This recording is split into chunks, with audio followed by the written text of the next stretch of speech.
Welcome to this week's Good Work Show, everybody. We're excited to bring you some interviews that we did recently. Yeah, obviously not today. No, we didn't do it today. Not today. But we've been super busy just trying to get you more content, bring you more nonprofits to feature on the show. And so we had an opportunity to get some of our guests in because we were in the studio one day and wanted to make sure that we got them in and got their time. And then now we're back to kind of introduce those folks to you. So it should be a good show. I think it's going to be a lively show because I'm remembering the interview. At least on one of them. I don't think I'd eaten that day, so, Yeah. There were some issues that we were really connected to. about, yeah. Yeah. So first up, we're going to have a good friend of ours, Shane Salter, who is the executive director for March of Dimes in Atlanta. And you probably heard me talk about March of Dimes a little bit on the show. I think I talked about them before. Probably. Well, we've had in our past lives, we've yeah. had Shane on the show in our past experience. So we wanted to make sure we brought him back so that everybody who might not have gotten a chance to hear from him before got a chance, because the work that the March of Dimes is doing is so cool. Yeah. And I just still think is really interesting that there is a man who's the executive director of the March of Dimes. Mm-hmm. Yeah. So right here in Atlanta, anyway. Yeah, he is. He and his team are doing lots of things, and I've been connected with him and done some work with the March of Dimes. So that's how I know Shane. But he always comes with a boatload of energy and passion for healthy moms and healthy babies. And so we're not going to steal any of his thunder. But if you thought you were familiar with the March of Dimes, that's cool, but we encourage you to listen to the rest of the show and see what he has to say, because they are working in more spaces than you probably know. And they worked to help eradicate one of the illnesses that was affecting young people and babies decades ago. And they helped to eradicate that. So just think about an organization that helped do that. And then now they're still doing work. Just think what big things they could continue to do if they have the resources. And this is, decades ago. I don't know how long ago that, like many 40 years ago, not 40 decades, but like 40 years ago. I don't remember when that was. It was like before my time. Well before. Well, yeah, he'll tell us the story. He'll tell us the story. But yes. It's interesting. It's one of those rare things. Everybody who works in nonprofits always say, well, our goal, there's like, what's the ultimate goal of your organization? And they say, well, ultimate goal is to work ourselves out of business. Yeah. That you solve the problem that you were created for. Well, the March of Dimes is one of those few organizations that actually did that. Like they had a line. They said, this is what we want to do. Mm-hmm. And then they did it. And then they realized, well, we did a good job of that, so now we just do some other keep stuff. Going. Yeah. So we're going to keep going. But it's interesting, and folks may not know the full backstory of March of Dimes. So we hope that you'll stay connected and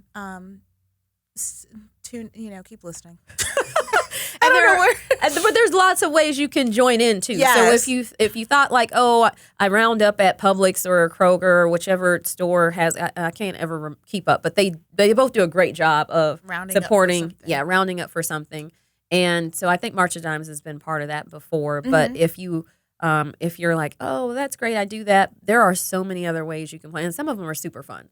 So we'll talk to Shane. We'll learn a lot more about that. But we're going to do that right after the break. And then we're going to bring someone who you met at a United Way event. Yeah, so this is how we get our guests. We just make people that we know, like, come on the show. No, that's only part of the way, because sometimes we don't know everybody. We don't know everybody. Yeah. We know a lot of people. We don't know everybody. No, so we're going to have Dr. Bisa Batten-Lewis. She, I met her through my training with the United Way with our VIP program.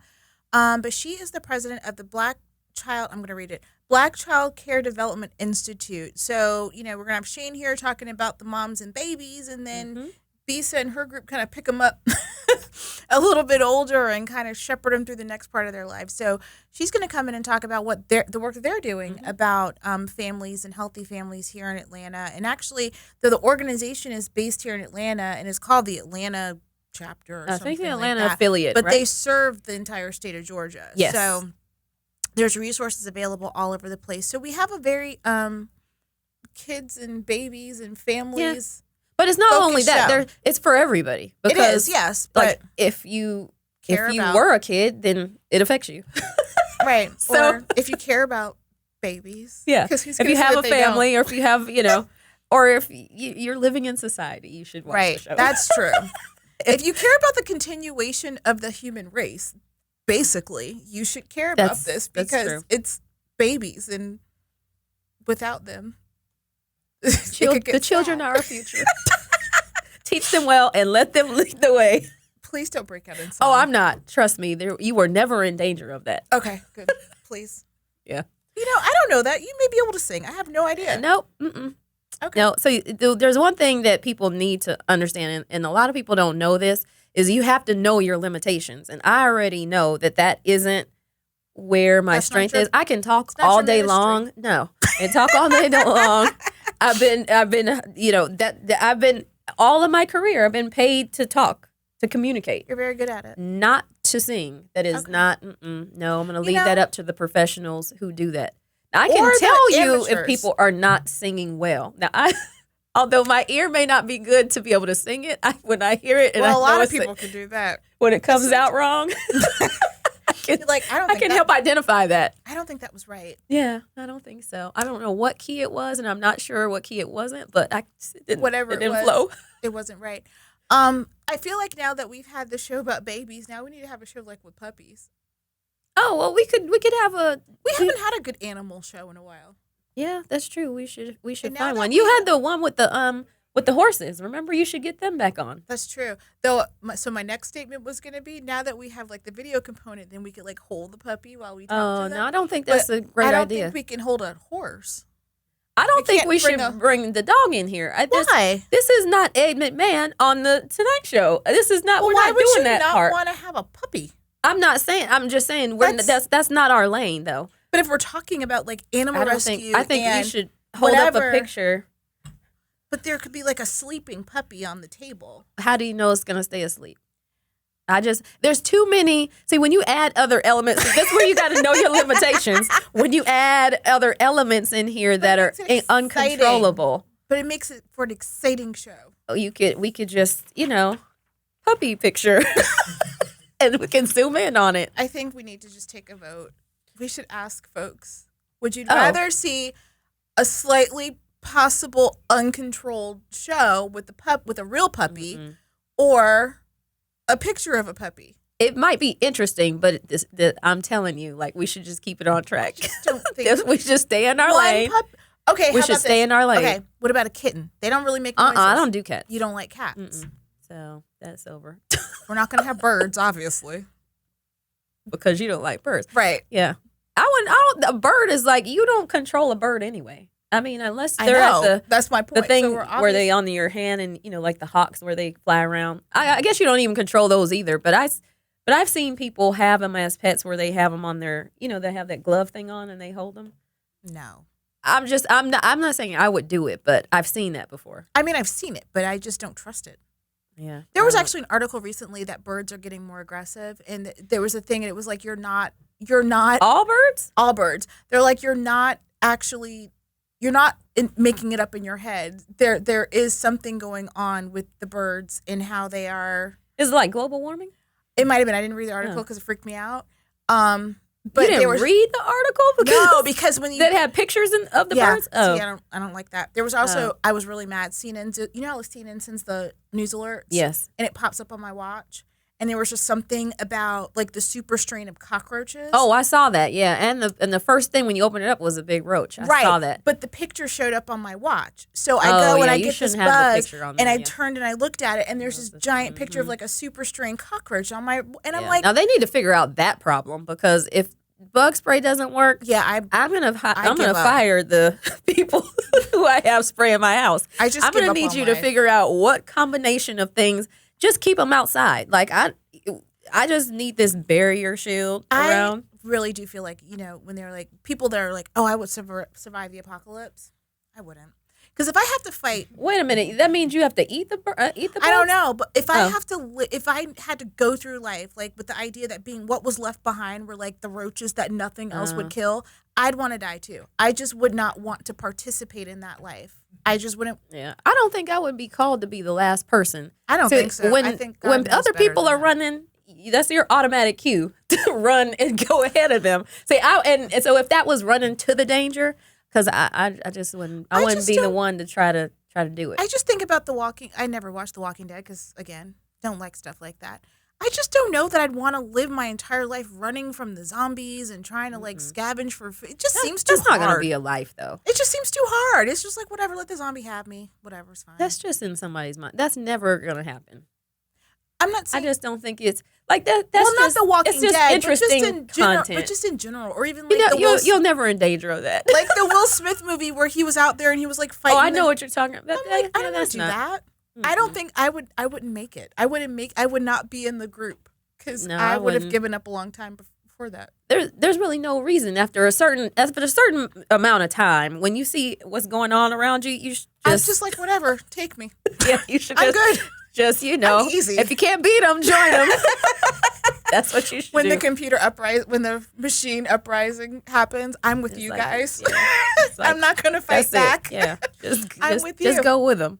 Yep. So anyway, I don't know how we got here. I don't know. There were some more whale stories, though. I will tell you. I heard on NPR more whale. There was like some beach whales, though, in Georgia. There was a lot of them. Saved all the whales. Yeah. Well, no, but they didn't save all of them. They didn't save 3, but they were like 30 of them. They didn't. They saved like 90% of the whales. Yeah, Give the people their props. I'm just saying that I was just trying to highlight that we should lament that there were some that didn't. Animals. We're not going to bring in a whale, though. I'm just saying that there was a story. We could have a whale picture, but we could still have a puppy. I think you should.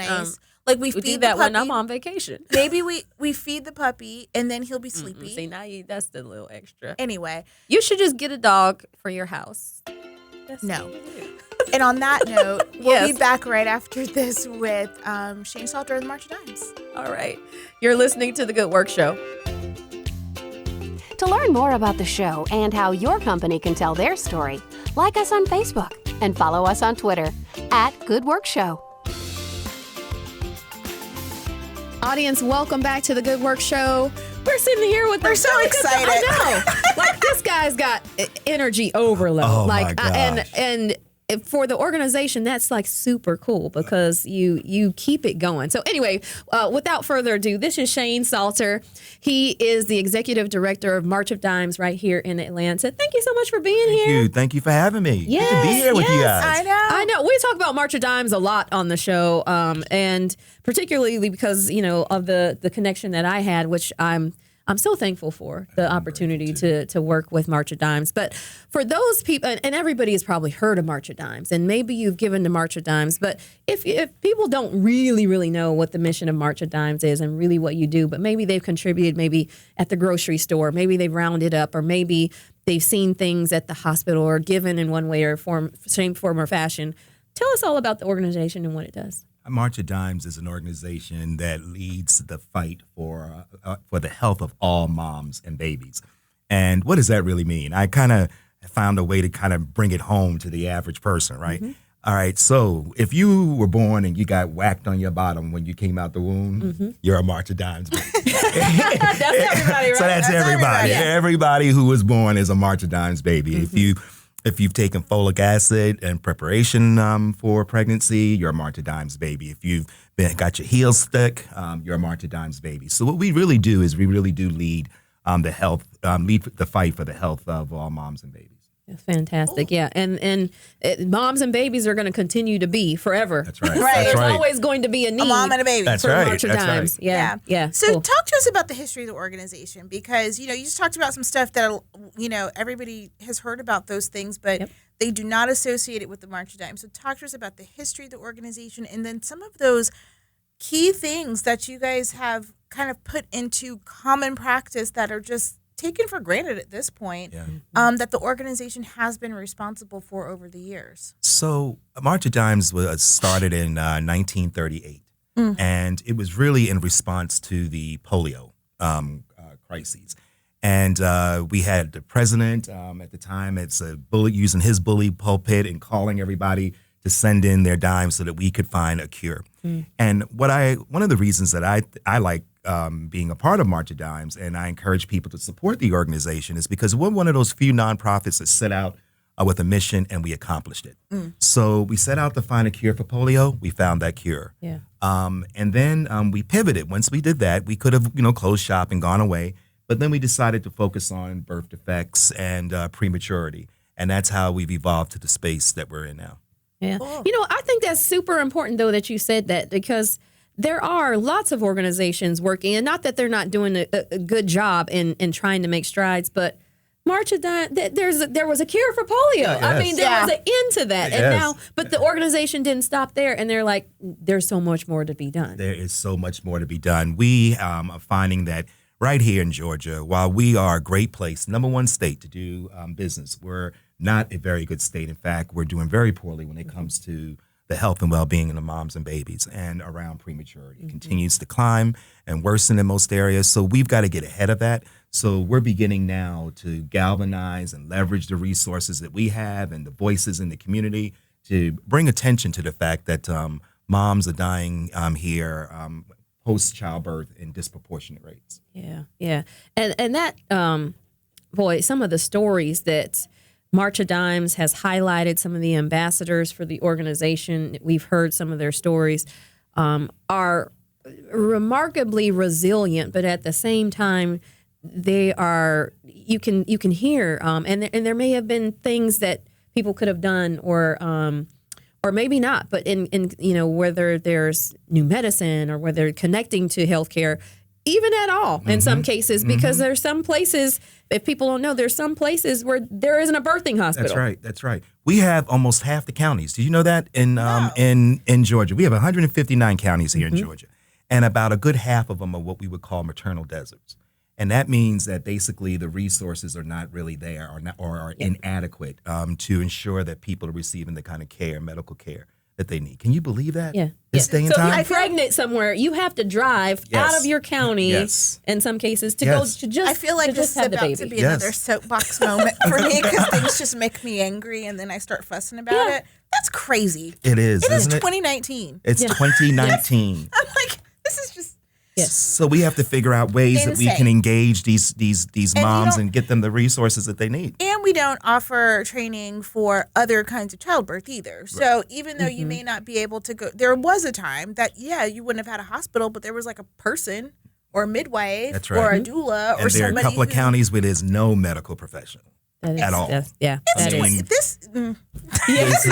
It's real. That's why Shane and his team That's right. That's what it is. Oh my Very much so. But this is the kind of stuff that I mean, we talk about all kinds of stuff, foolishness, all the time, and we have people out here trying to have babies, and you can't go anywhere. Yeah, that's crazy. Yeah. And so that and you talked about Georgia not being very high or at all, really, kind of at the bottom of the list.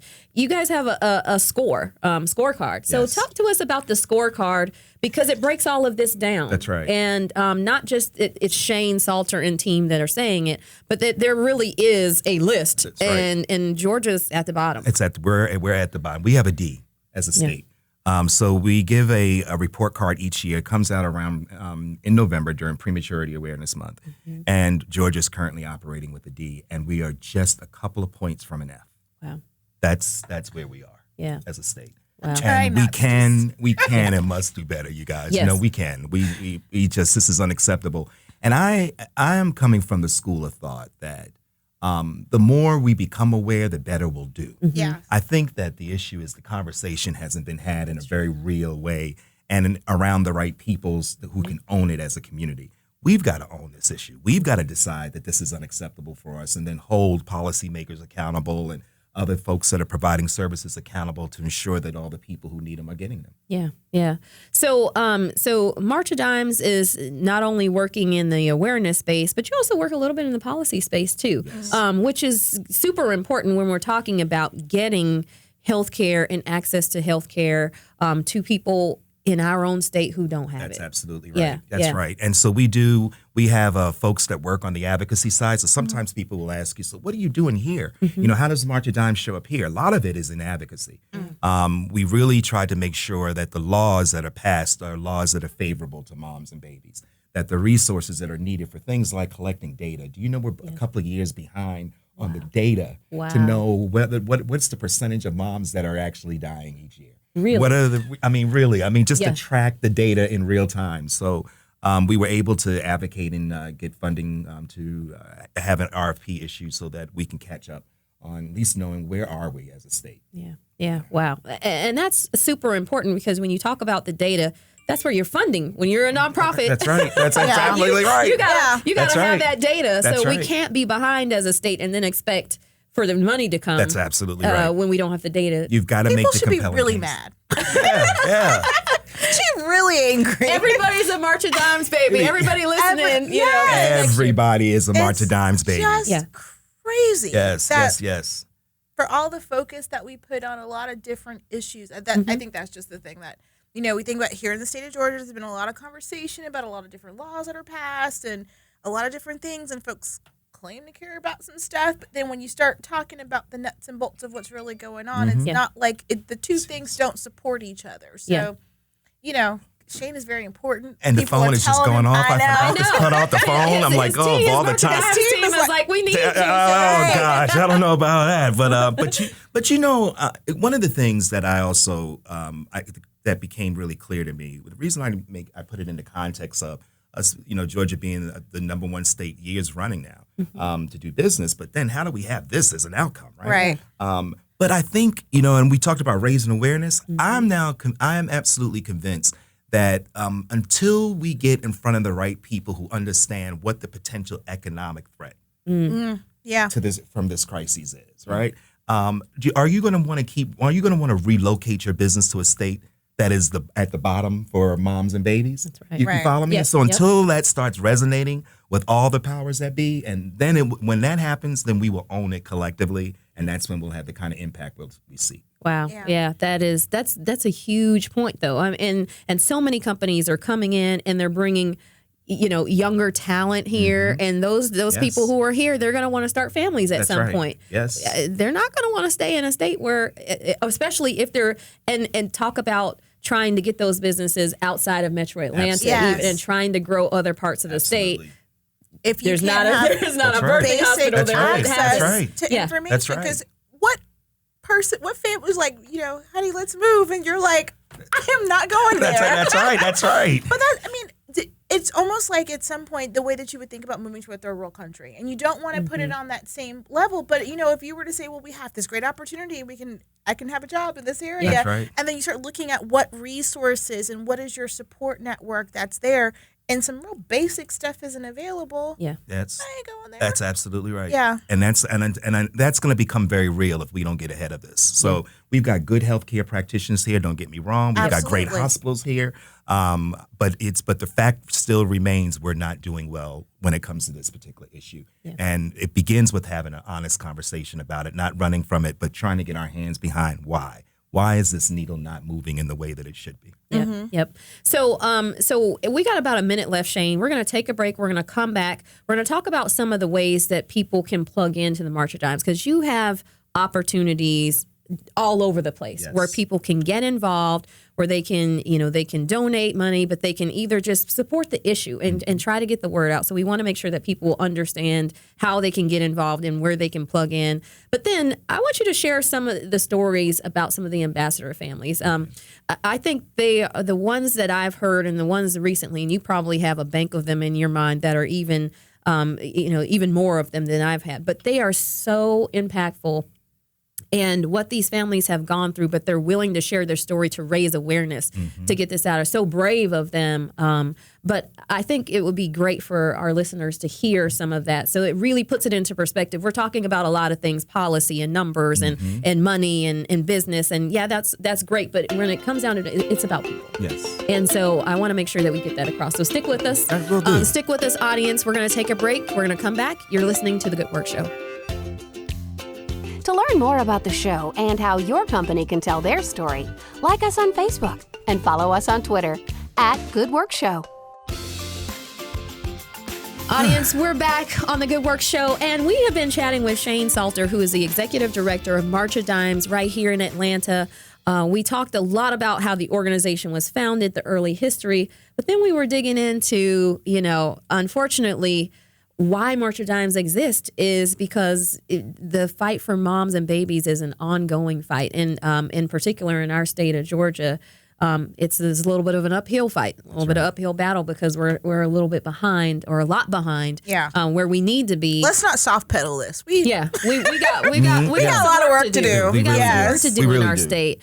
And so and the work is really about bringing adequate, even in some cases, some healthcare resources to a lot of people. Half of the counties in our state don't have a birthing hospital, or in some cases, not even access to somebody who can help them to bring a baby healthily into the world. But then also, there's also a level of disproportionality when it comes to who is getting the health care and access to it and who isn't. And so I know that's one of the areas that March of Dimes also focuses on, is that making sure that the health care that does exist is being, it's equitable.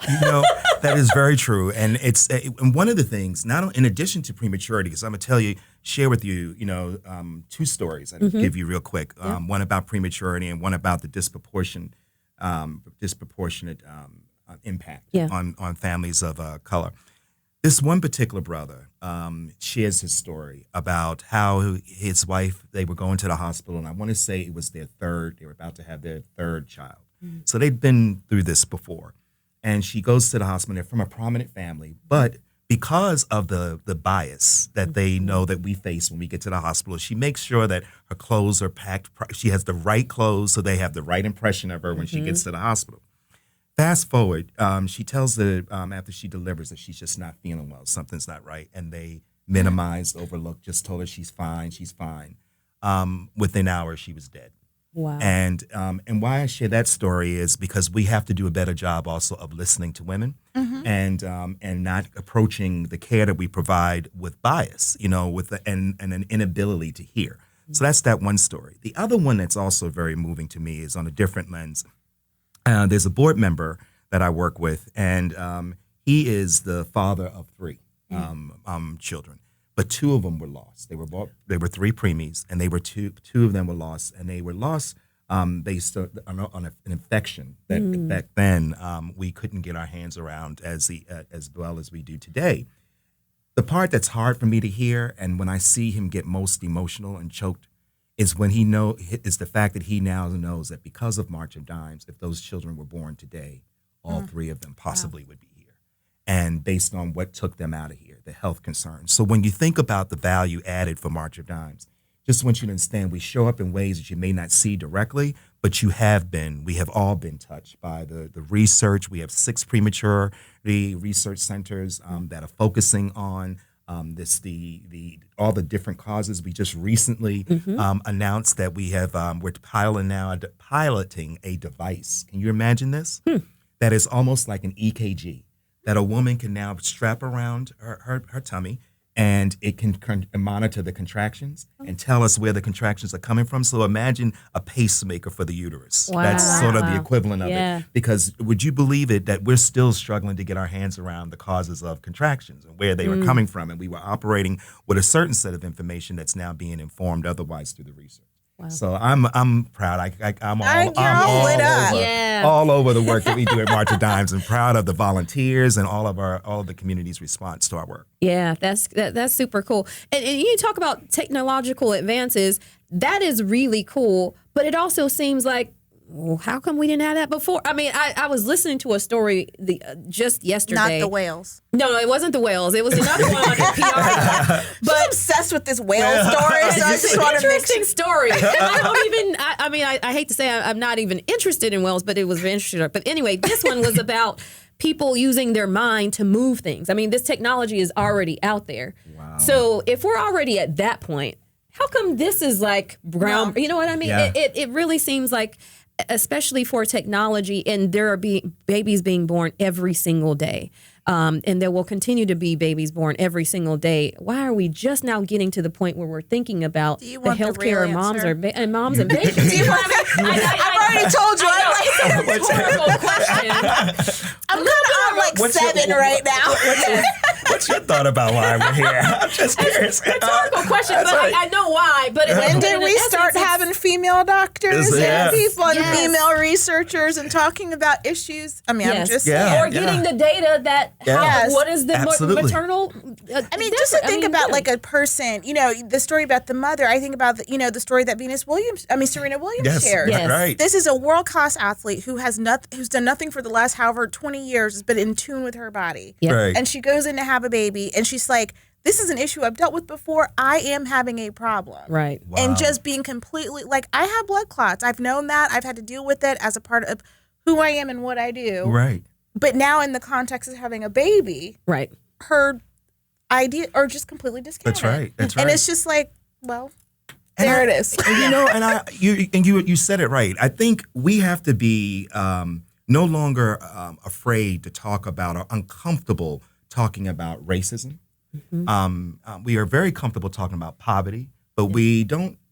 That's just not. We're just not there, and how that shows up systemically. All right. Yep. So that's one piece of that. The other piece of it is what I like about the research that we do, the way we do our research. It's really, I'm going to call it, for lack of better words, cross-functional. Scientists are talking to each other in real time as opposed to working in silos. That's great. And we've got science, for example, who would have thought that maybe you might want a cardiologist to kind of look at the cervix and think about a device that, you know what I mean? Yeah. So we're getting out the box to really try to find what might be some possible breakthroughs for us. Yeah. Awesome. I know. Yes. This is some good stuff. Somebody should give me a snack. I'll settle down. No, but hey, this is what this show is all about. We're bringing the issues to the people and showing them who's actually working on it. Yeah. Yes. Yeah. So there's lots of ways people can get involved with March of Dimes, like ad nauseum. So tell us about what are the resources. So whether your mom, your family, you got a baby, you're thinking about having a baby. Wow. Well, we have the an app too. Actually. Oh, cool. Okay. My NICU app, and it actually gives you all the information you need from to help you through your whole pregnancy if you're thinking about getting pregnant. And it's really a cool app. I would encourage you to download that. You can get it from any of the app stores. Locally, one of the things that we have going on at AMC Wellstar is we have a NICU family specialist there. And that particular resource is put in that NICU to serve those families and help them to navigate through that very scary NICU experience. So that's one of the things that I'm really proud for us to support. In terms of getting involved with March of Dimes, you can go to marchofdimes.org, and on that website, it gives you a whole host of resources and options. You can just type in your zip code, and they'll connect you to, the closest resource for you there. But I'm also really excited to announce that Tatiana Ali will be hosting Unspoken Stories for us, a podcast that you'll be able to find on Apple Podcasts, where we will be capturing what we call unspoken stories. And it's really a place to have conversations about whether it was a healthy pregnancy or one that it was complicated. But for moms and dads, believe it or not, to really be able to engage around this conversation and around this issue that's kind of uncomfortable sometimes for us to talk about. And I'm glad you brought up dads because, you talked about the first story that you talked about. You have a, husband who lost his wife. And you guys have been doing some work and partnering, and I mean, you're here. That was a start. There's number one on getting men involved in this conversation because that's the other half of the equation. Wow. That's right. So you just gave me goosebumps because one of the things that I consider a blessing is to be in this position and to give voice as a man, and I think it elevates it. Because as long as we're able to keep it in the context of this is a woman's issue, right. It's easy to minimize it. Yep. Not my Which problem. is why we can move things with our mind. That's it. Right. Absolutely right. But when you hear a man calling, capturing the attention of other men and saying, we have to own this, we have a stake in this also, it elevates the conversation in a way that's very different. And somehow people hear it differently. I'm not quite sure why that is, but they do hear it differently. Conversation, Shane. Okay. That's a different show. I know, right? That's good work show after hours. Yes. Man. Well, Shane, so you've got walks, you've got events, you've got all kinds of things that people can plug in. Follow March of Dimes on social media. Go on to their website. You can definitely find out more about what the team is doing and how you can get involved. Anything else? Anything coming up? Unspoken Stories, good one. They should definitely tune into the podcast. And kudos to you for getting Tatiana Ali to host Isn't that pretty it. cool? Isn't that pretty cool? Yeah. It's really cool. And then we've got events coming up. We've got on a really exciting event in October called Atlanta Women of Distinction. So if you know a dynamic lady who is making a difference in the community, please go to, you can contact Nina Bell at cbell at marchofdimes.org. That's for Cynthia Bell. Okay.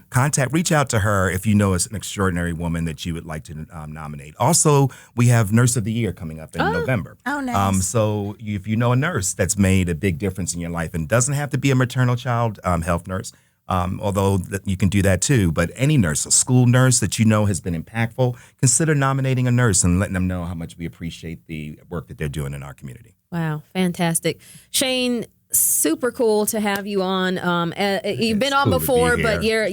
just a great wealth of knowledge. The conversation that we had today was, I don't know, hopefully audience, you enjoyed it as much as we did. But we were certainly digging into enjoyed it. lots of issues that I think, it's great that you're tackling it from a lot of different angles. Yes. And for an organization to be working in a space where your mission is healthy babies and healthy moms, you are focusing on so many things that are surrounding that. So shout out to you and the March of Dimes team.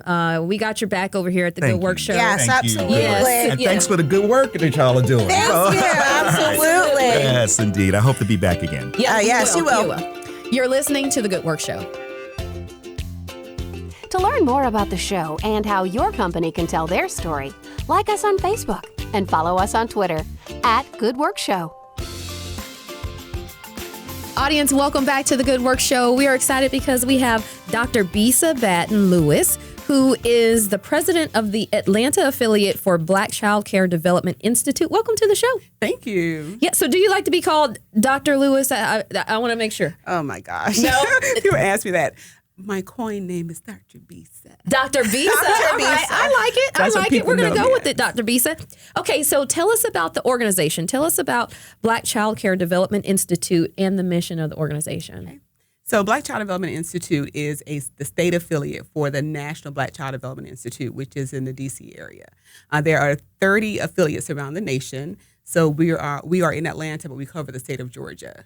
Our mission is to enhance and improve the quality of life for Black children and families through education and advocacy. So we have 6 pillars in our work.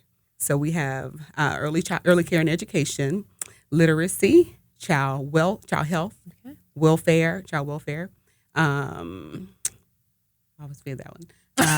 Family engagement and policy. Wow. So those are our 6 pillars. So all of our work fall under those 6. Yeah. Well, that's a lot of work. Yeah. That's a lot of stuff to do. Yes. So talk to us a little bit about the history of the organization and how it came to be. Like, so who said this? We need to do this. Yes. So Evelyn K. Moore is our founder. She lives in the D.C. area. This is our 49th year as a national organization. Congratulations. Thank you. So next year we're celebrating our 50th. We're excited.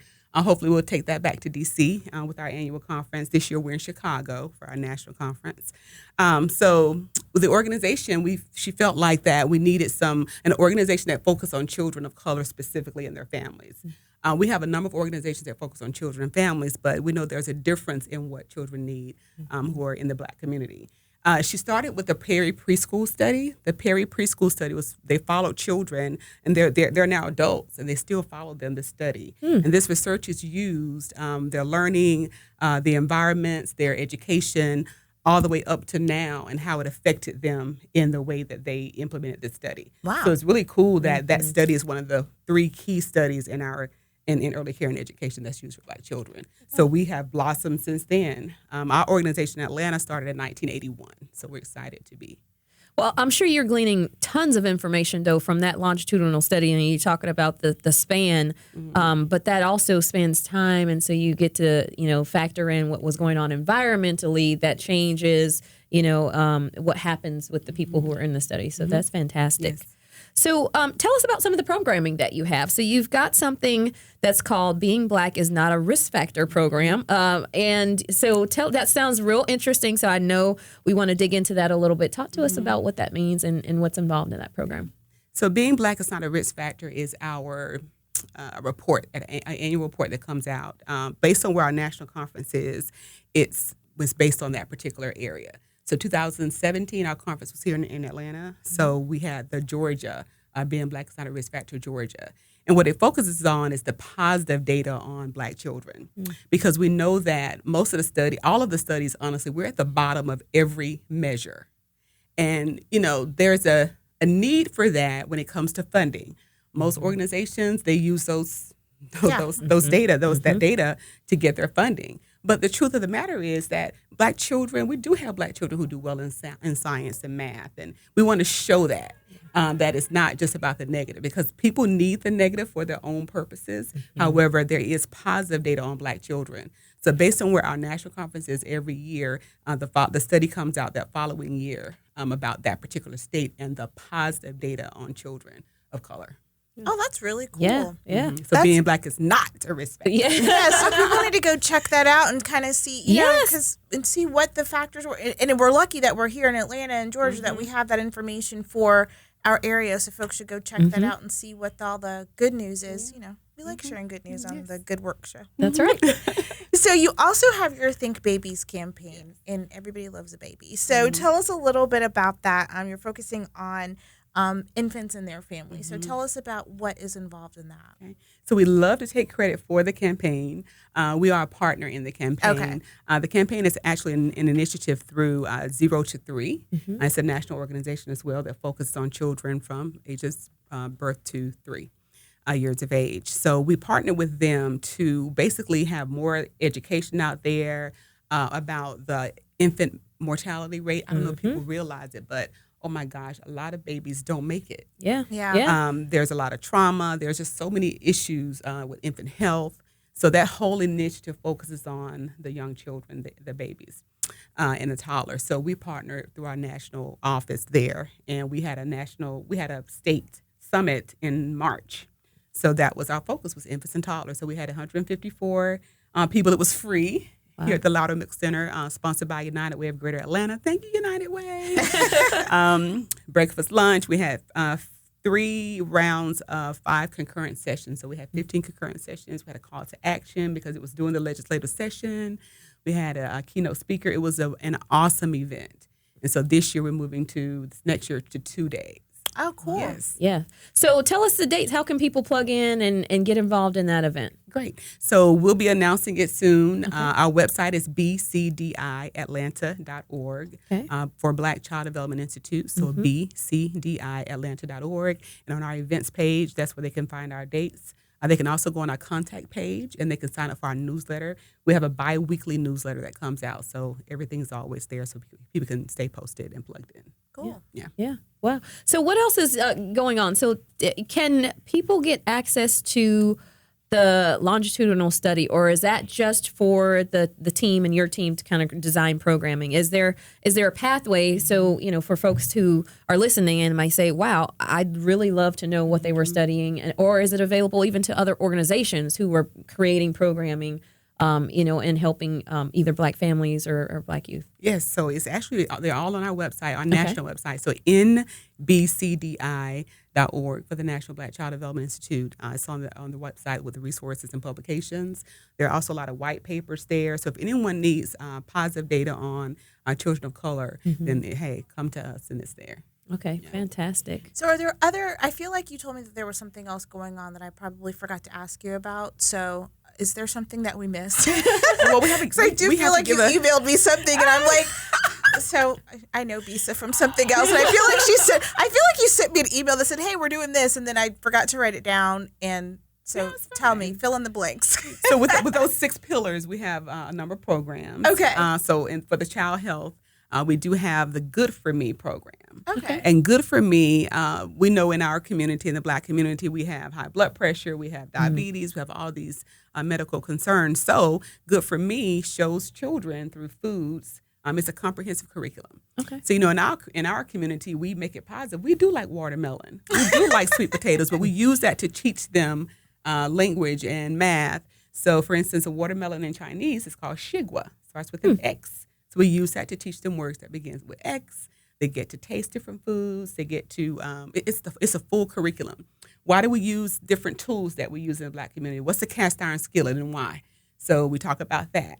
And it's a really comprehensive curriculum. So shout out to Walmart Foundation, because the Walmart Foundation funds all the food that we use for that project. We also have the family engagement program, a family empowerment program for our family engagement pillar. So showing Black families how to be empowered in their home. And it's very communal. Why did you name your child this? Tell us about, names have meaning. Yeah. So it's a full curriculum for family engagement. So shout out to UPS Foundation, the national funding for that. Thank you to all of every nonprofit. It can't be done without the partners. No. Right? You have to have these Every partners to do the nonprofit work. knows you need our good corporate funders and partners that are out there. Yes. Yeah, so we want to thank everyone. We have a lot of national partners, so that money gets filtered down to us. Actually, the Gates Foundation, the Bill and Melinda Gates Foundation, gave us money as well for family empowerment programs. So we're so thankful. Yeah. So where do people come for the programming? Like if they're in Atlanta and they're listening and they say, wow, this would be really good. I'd love to, I have a childcare facility or I have a school or I just have children in my family that I think could benefit from this, or I, could benefit from this. How do they get involved and get in some of the family development things that you're working on? In an effort to work through, to have long relationships with families, we like to have partners. So whether it's DFACs or a school system or child care centers, we want to make sure we're working with those parents, and maybe not just on one program, maybe on family engagement and the Good For Me program. So we work through programs. So if anyone's interested in partnering with us on any of those initiatives, again, the contact page on our website, let us know, because we're always looking for partners to support the families. Wow. And this is across the state, because even though it says Atlanta, this is the full state of Georgia. It is the full state of Georgia. Fantastic. We got about a minute and a half left. Tell us a little bit about yourself, because you are leading the charge here in Atlanta. Tell us about that and how you connect with the national organization. Okay, so I'm one of the 30 presidents. I've been a president for a year. I was vice president for 4 years. Grew up here in Georgia, in Albany, Georgia. People say Albany. Right. I'm from Albany. Yes. In the Benny Ben, huh? Yes. And I love it. I went to Albany State University. Okay. Went to Georgia. Go Dogs. Yes, okay. Yeah. I know both of those schools real well. All right. Yeah. So my background is early childhood education and adult education. So I Fantastic. primarily train adults how to work with children.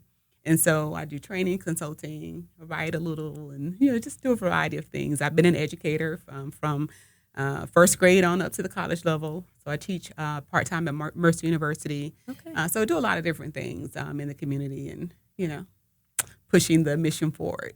Well, we're glad you are. And audience, please make sure you go to bcdiatlanta.org to get all the information. Tap into the study. I think that's, and the information that you have there. And we are a membership organization. Okay. So if we have a membership goal of 600 this year, 600 new members. Yep. So you can join for $40, or if you're a student anywhere, if you're a graduate student or undergrad student, it's $25. Fantastic. Well, I'm so glad that you mentioned that too, because that is a key factor. And for the organization to continue to do this work, continue to look for the statistics, the research, you'll have to have the money. So thank you so much, Dr. Bisa, for coming by. We appreciate it. Thank you for inviting me. You're listening to The Good Work Show.